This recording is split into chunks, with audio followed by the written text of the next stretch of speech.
ज्याचा सगळ्यात जास्त आनंद झाला आहे, आपल्या सगळ्या विद्यार्थ्यांना मी म्हटलं की डोळ्यात अंजन घालणारं आणि डोळ्यात नवीन स्वप्न पेरणारं एक यश आमच्या पूजाने मिळवलं आहे.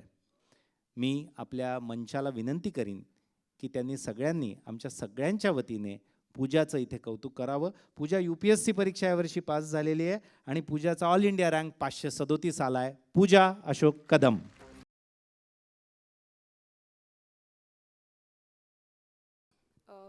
इथे उपस्थित मान्यवर, आदरणीय गुरुजन आणि माझ्या बंधू भगिनींनो, काही दिवसांपूर्वी मी सरांशी भेटले आणि या सर्व प्रकल्पाबद्दल मला माहिती मिळाली आणि आपल्यासारख्या विद्यार्थ्यांना मदत करणारे इतके मोठे आधारस्तंभ आहेत याचा मला मनस्वी आनंद झाला.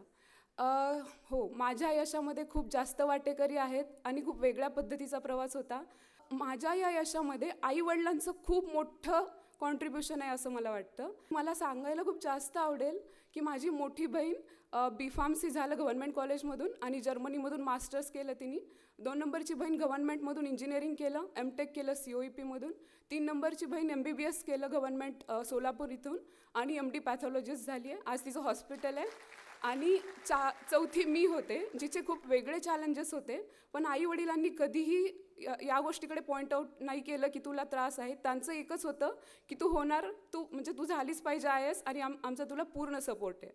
तर इथे उपस्थित असलेल्या पालकवर्गाला मला सांगावंसं वाटते की आईवडील नेहमी माझ्या प्रयत्नांना प्रमाण मानायचे. म्हणजे त्यांचं असं कधीच नव्हतं की तुझं यश किंवा अपयश माझ्यासाठी महत्त्वाचं आहे. ते म्हणायचे तू प्रयत्न करते ना, ते महत्त्वाचं आहे. आज होईल, उद्या होईल, काही फरक नाही पडणार. तर अशा पद्धतीने त्यांनी सतत सपोर्ट केला. यानंतर मला माझ्या प्रवासाबद्दल बोलायला आवडेल. मी 12वी सायन्स केलं आणि त्यानंतर किंचितसा डोळ्यांना त्रास सुरू झाला. मग घरच्यांचं असं ठरलं की इंजिनिअरिंगला नको, आपण तुला BAला ॲडमिशन घेऊया. म्हणून मी फर्ग्युसन कॉलेजला ॲडमिशन घेतली आणि तेव्हा अगदी नव्या आव्हानांची सुरुवात झाली. म्हणजे मी ग्रामीण भागातून, लातूर भागातून आलेली आणि फर्ग्युसन कॉलेज म्हणजे अगदी एलिट सेक्शन. तर मला बिलकुल ॲकोमोडेट नाही केलं गेलं तिथे किंवा मी खूप एकटी होते. तर मला खूप कॉम्प्लेक्स आले की मला फ्रेंड्स नाही होऊ शकत. म्हणजे अगदी फर्स्ट इयर, सेकंड इयर तर रडण्यात, एकदम कॉम्प्लेक्स अशा न्यूनगंडामध्ये गेलं. थर्ड इयरमध्ये मी विचार केला, नाही, आपलं स्वप्न UPSC करायचं, काहीतरी करायला पाहिजे. मग त्या दृष्टीने मी ठरवलं की ठीक आहे, आता आपण एकट्याने हँडल करूया सगळं आणि अभ्यासाला सुरुवात केली. पण 2015 ते 18 इतका कठीण गेला काळ की डोळ्यावरचा स्ट्रेस वाढत गेला आणि मला रेटिनाचा डिसीज आहे, रेटिनायटिस पिगमेंटोसा. तर 15 ते 18मध्ये माझी नजर एकदम कमी व्हायला लागली. म्हणजे जी की मी MA फर्स्ट इयरपर्यंत पेपर स्वतः लिहायची, सगळं स्वतः हँडल करायची आणि अचानक असं झालं की आता लिहिता येत नाही आहे किंवा लिहिते मी पण मला वाचताच येत नाही आहे. माझ्याकडे सोर्सेस नाही आहेत, मी टेक्नॉलॉजीला अडॅप्ट नाही, मला फ्रेंड्स नाही, म्हणजे सगळंच असे एकत्र आल्या सर्व गोष्टी. आणि त्या 3 वर्षांमध्ये एका साईडला आयसाईट कमी होणं त्या यंग एजमध्ये ते ॲक्सेप्ट करणं खूप कठीण जाऊ लागलं. दुसऱ्या साईडला अभ्यासाचा इतका मोठा लोड, म्हणजे सर्व सांगायचं इतका अभ्यास करावा लागतो, खूप पेपर सॉल्व करावे लागतात, मला तर इथं न्यूजपेपरच वाचता येत नाही आहे, मग मी काय करू. मग अशा सगळ्या अडचणी होत्या. पण मनात एक होतं की नाही, काही होईल, कधी होईल, पण मी करत राहणार. म्हणजे डेली 8 ते 10 तास काही असो मी अभ्यास करत राहायची त्या काळातही. आणि बाकीचा वेळ माझा ट्रीटमेंटमध्ये जायचा 2015 ते 18मध्ये. कारण आईवडिलांचं असं की आपण काहीतरी करूया, आयुर्वेदिक ट्रीटमेंट करूया, नक्की काहीतरी होईल, पण काही होत नव्हतं. त्यानंतर सुदैवाने 2018मध्ये मला कम्प्युटर ट्रेनिंग मिळालं आणि खऱ्या अर्थाने मी 18च्या अटेम्प्टला लॅपटॉप वापरून अभ्यास करू शकले. 18च्या अटेम्प्टला मी इंटरव्ह्यूपर्यंत गेले, पण काही मार्क्सनी सिलेक्शन नाही झालं. पण तोपर्यंत असंच होतं की मला टेस्ट पेपर सॉल्व करायचं असेल किंवा मेन्सचं रायटिंग करायचं असेल, कुठलीही सपोर्ट सिस्टीम नव्हती. तर ते सिलेक्शन नाही होऊ शकलं. त्यानंतर 2019ला माझी प्रिलिम्सच नाही झाली. तर या काळामध्ये मला असं जाणवून आलं की नाही, मला मेंटल स्ट्रेंथ खूप महत्त्वाची आहे. बाहेरचं मोटिवेशन ठीक आहे, पण मला सेल्फ इन्स्पिरेशनची खूप जास्त गरज आहे. आणि त्यासाठी माझे 2 छंद, analysing human nature through day to day life events, म्हणजे मानवी स्वभावाचं दैनंदिन जीवनातून आकलन करणं, आणि त्यावरचं मी रायटिंग सुरू केलं. त्याचबरोबर विपश्यना, मी विपश्यनेचे 2 कोर्सेस केले आणि मी डेली विपश्यना प्रॅक्टिस करायला लागले. तर या 2 छंदांनी मला खूप मोठं बळ दिलं. मी स्वतःला ऑब्झर्व करायला लागले, सर्वांना ऑब्झर्व करायला लागले, माझे स्ट्रेंथ आणि विकनेस मला कळत गेले आणि मेडिटेशनमुळे ती मेंटल स्ट्रेंथ वाढत गेली आणि हा विश्वास अधिक दृढ होत गेला की मी करूच शकते. तर त्यानंतर मला 2020चा हा अटेम्प्ट याबद्दल बोलायला खूप जास्त आवडेल, कारण मी काही बदल केले होते. तर सगळ्यात पहिल्यांदा म्हणजे मला असं लक्षात आलं की physical fitness is also important. तर मी डेली दिवसाची सुरुवात ही 30 मिनिट एक्झरसाईज, 30 मिनिट मेडिटेशन यांनी करायची आणि मगच पुढे म्हणजे पुढचा अभ्यासाचं प्लॅन करायचं. 4 ऑगस्ट 2019 ते 4 ऑगस्ट 2021ला माझा इंटरव्ह्यू झाला. पूर्ण 2 वर्ष मी सेम शेड्यूल फॉलो करत होते. एक्झरसाईज, मेडिटेशन, त्यानंतर मी माझ्या वर्ड फाईलमध्ये टाईप करून ठेवायचे की माझं मिशन ऑफ द डे काय असणार आहे. तर 12 ते 14 तासाचा प्लॅन करायचे आणि प्रत्येक तासाला ऑब्झर्व करायचे की किती होते. त्यानंतर एक असं होतं की मी माझ्या मोबाईलमध्ये 24 तास रिमाइंडर्स लावलेले असायचे, म्हणजे प्रत्येक तासाला 3 रिमाइंडर. जसं 10 वाजता एक असेल जेव्हा मी अभ्यास स्टार्ट करेन, 10 ते 10:45 रीडिंग करेन, 10:45 ते 10:52 रिवाईज करेन, 10:52 ते 11 थोडासा ब्रेक घेईन आणि परत अभ्यास स्टार्ट करेन. अशा पद्धतीने सतत एक नियोजित पद्धतीने मी अभ्यास केला.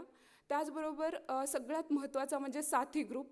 तर त्या साथी ग्रुप जो आहे फर्ग्युसन कॉलेजचा, जो व्हिज्युअली इम्पेअर्ड मुलांना मदत करतो, ते थ्रूआउट माझ्या या अटेम्प्टमध्ये माझ्यासोबत होते. म्हणजे प्रिलिम्सच्या 50-60 टेस्ट त्यांनी फोनवरून वाचून दाखवल्या, मी इकडून आन्सर सांगते, ते टिक करतायत, मग आम्ही ॲनालिसिस करतोय, असं मी प्रिलिम्सचं प्रिपरेशन केलं. त्यानंतर मेन्सच्या काळात ही डेली ही मुलं 3 ते 4 तास रायटिंग करायचे आणि मग आम्ही मेन्सच्या टेस्ट सॉल्व केल्या, त्याचे पण रिव्ह्यूज घेतले, फीडबॅक्सही चांगले यायचे, सो मला चांगलं वाटायचं. आणि इवन इंटरव्ह्यूसाठी वेगवेगळ्या डेटा एक्सप्लोअर करण्याचं कामही या मुलांनी केलं. तर अशा पद्धतीने यावर्षीच्या अटेम्प्टमध्ये मला खूप सॅटिस्फाईंग वाटायचं, कारण पहिल्यांदाच मला हे सगळं करायला मिळालं होतं. टेस्ट सिरीज लिहिणं असेल किंवा प्रिलिम्सच्या टेस्ट सॉल्व करणं असेल. तर या पद्धतीने मी अभ्यास केला आणि हे यश मला मिळालं.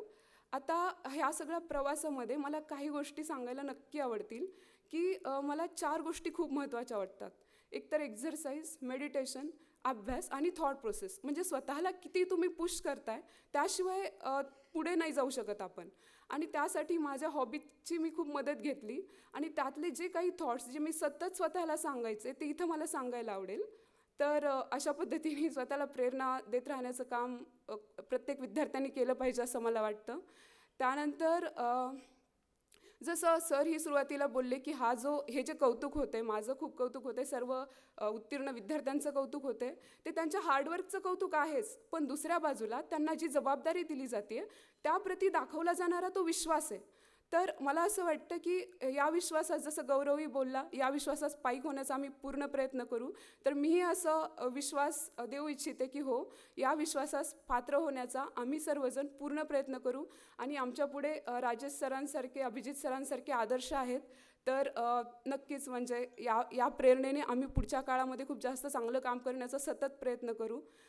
मला एक गोष्ट आठवते, अभिजित राऊत सर प्रबोधिनीत होते, 2014ला त्यांचं भाषण होतं आणि आय झाले होते आणि ते बोलले की जर मी करू शकतो तर कुणीही करू शकतो. आणि ती लाईन माझ्या डोक्यात होती, म्हणजे आजपर्यंत आहे. आणि आज ते इथे सोबत आम्ही डायस सोबत आहेत आणि मला खूप आनंद झाला की सर या सत्कारात आहेत, सरांच्या हस्ते माझा सत्कार होतो आहे.